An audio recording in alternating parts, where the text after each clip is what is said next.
अस्सलामुअलैकुम दोस्तों, अगर आपके चेहरे पर पिगमेंटेशन, डार्क स्पॉट्स और अनइवन स्किन टोन है और आप सोच रहे हैं कि सिर्फ क्रीम्स लगाने से फ़र्क क्यों नहीं पड़ रहा, तो ये वीडियो आपके लिए है। आज हम बात करने वाले हैं रेड मीट यानी गोश्त और इसके पिगमेंटेशन ख़त्म करने में रोल के बारे में।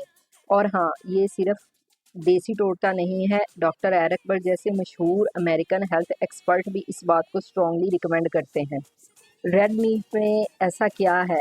रेड मीट जैसे बीफ या मटन में नेचुरली हाई चीज़ें होती हैं। हीम आयरन जो ब्लड सर्कुलेशन और स्किन रिजुनेशन के लिए ज़रूरी है। Vitamin A in the form of retinol जो डायरेक्ट स्किन को लाइटन करता है। Unlike plant based beta carotene. Zinc जो स्किन हीलिंग और पिगमेंटेशन कम करता है।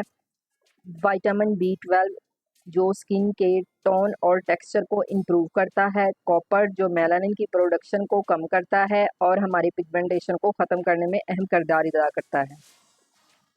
डॉक्टर एरिक बर्ग के मुताबिक स्किन पिगमेंटेशन का असल सबब होता है लिवर में न्यूट्रिशनल डेफिशिएंसी होना, और red meat specially beef liver आपके लिवर को स्ट्रेंथन करता है और स्किन को अंदर से हील करता है। उनका कहना है कि प्लांट बेस्ड डाइट में सिर्फ बीटा कैरोटीन होता है जो हर किसी के लिवर में कन्वर्ट नहीं होता।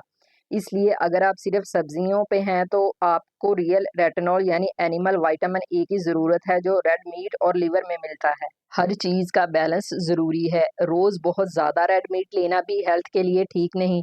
इसलिए हर 2-3 दिन बाद या छोटी क्वांटिटी में लें, लेकिन कंसिस्टेंट रहें। अगर आपको मेरी वीडियो पसंद आई हो तो प्लीज़ लाइक कर दें, शेयर कर दें और सब्सक्राइब भी कर दें। Thank you.